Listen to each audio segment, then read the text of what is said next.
खबरों में बीकानेर आज बीजेपी की प्रेस कॉन्फ्रेंस। 22 मामलों का जो है एक बनना है जिसके अंदर 22 मामले उनके प्रदेश छुप रहे हैं। ये पूरा खुलेगा। इसके सीधे के ऊपर लिखा हुआ है police station wise history sheeter report Bikaner. High court के आदेश का अधिकार हमारे साथ बैठे चतुर्भुजी सांसद आप हमारे विधि प्रकोष्ठ के संयोजक हैं और डॉक्टर सत्यप्रकाश जी आचार्य जो कि लोकसभा के हमारे संयोजक है भारतीय जनता पार्टी से। भारतीय जनता पार्टी ने अपने करणी नगर स्थित कार्यालय में प्रेस कॉन्फ्रेंस आयोजित करके कांग्रेस के प्रत्याशी गोविंद राम मेघवाल पर आरोप लगाया कि उन्होंने नामांकन पत्र दाखिल करते हुए अपने आपराधिक मामले दर्ज नहीं किए। ये पूरा खुलेगा। इसके सीधे के ऊपर लिखा हुआ है police station wise history sheeter report Bikaner. ठीक है, उसके ऊपर हम चलते हैं तो नीचे जैन जोशी थाना आता है। ये सदर पुलिस का आगे स्टेशन जैन नारायण व्यास कॉलोनी थाना है। जब हम इस पर क्लिक करते हैं इसमें 22 हिस्ट्री शीटर है। उस पर जब हम क्लिक करते हैं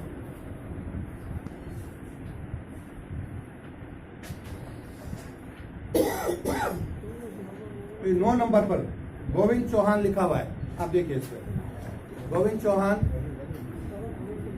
पुत्र श्री टीकू राम मेघवाल 5C89 JNVC बीकानेर। ये एड्रेस जो उन्होंने अपने नॉमिनेशन में दिया है वही एड्रेस इसमें है। जयनारायण व्यास कॉलोनी ये पूरा जो है उस जयनारायण व्यास कॉलोनी का थाने का डाटा है। उसमें आप खोलेंगे तो आपको उनकी हिस्ट्री शीट दिखाई देगी। मैंने आपको लिखा है उसमें सारा शून्य लिखा हुआ है।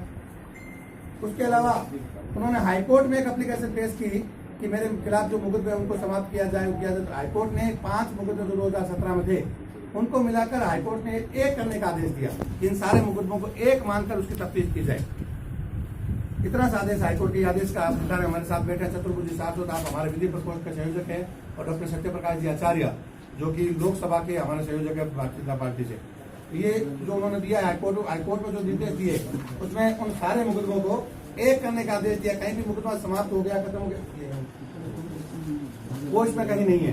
एक दूसरी बात, जब एसपी साहब ने जो कहा, आपका सवाल होगा इसलिए मैं पहले बता दूं कि एसपी साहब ने कहा कि कोई मुकदमा पेंडिंग नहीं है, वापस ले लिया है। अगर मुकदमे वापस ले लिए हैं तो फिर कोर्ट में तारीखें पेंडिंग क्यों हैं? मैं आपको बताना चाहता हूँ। आप देखिए ई कोर्ट की जब आप मेल देखेंगे उसके साथ ही आप ये गोविंद मेघवाल मुकदमा नंबर 92, ठीक है, और उसका आप देखो तारीख 13/5/2024। किसी व्यक्ति का अगर मामला कोर्ट में पेंडिंग चल रहा है उसको किस तरह से समाप्त समझा जाता है वो बता दें। एक मामला ही। दूसरा मामला है SAGM JM1 में चल रहा है आपका 44/58/2017। ये इसमें तारीख है 29/6/2024। आप देख पा रहे हैं, मैं आपको दूंगा भी। इसमें 29/6/2024 इसका मतलब कोर्ट में ये भी पेंडिंग चल रहा है।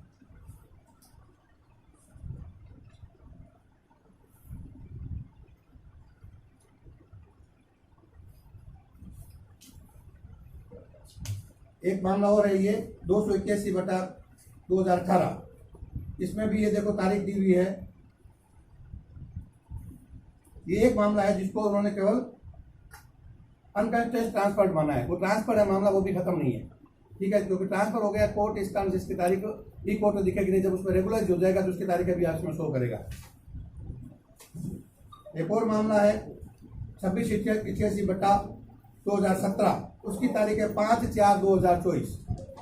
इतने मामले ऑलरेडी कोर्ट में आगे डेट पेंडिंग पड़ी है तो उसको किस तरह से समाप्त समझा जा सकता है वो बताने वाले बता सकते हैं। उन्होंने अपनी बात पत्र छिपाए हैं तो उनका नामांकन पत्र जो निरस्त किया जाए और जिला प्रशासन को स्वयं भी पर्सन ज्ञान लेने का अधिकार था।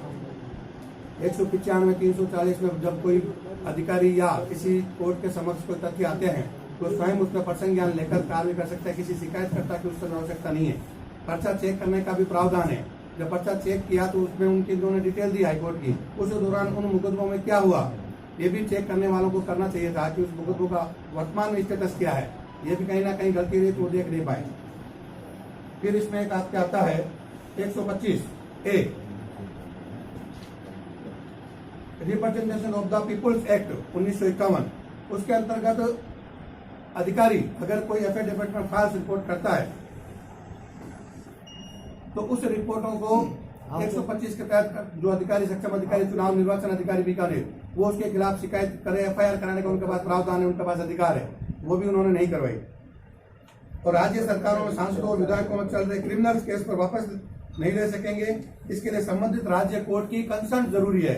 इसमें कंसर्न संबंधी भी कोई जानकारी SP साहब जो आज का स्टेटमेंट था उसमें नहीं दे पाए। हम सबका ये मांग है कि उनका जो पर्चा है नामांकन पत्र है वो खारिज किया जाए।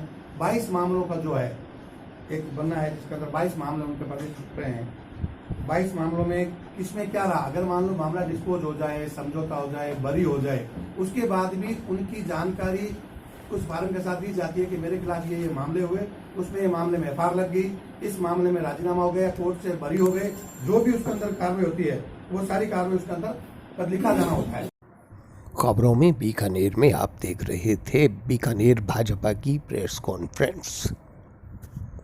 देखते रहें, दिखाते रहें, सुनते रहें, सुनाते रहें, पढ़ते रहें, पढ़ाते रहें खबरों में बीकानेर। और हाँ, सब्सक्राइब करना ना भूलिएगा खबरों में बीकानेर।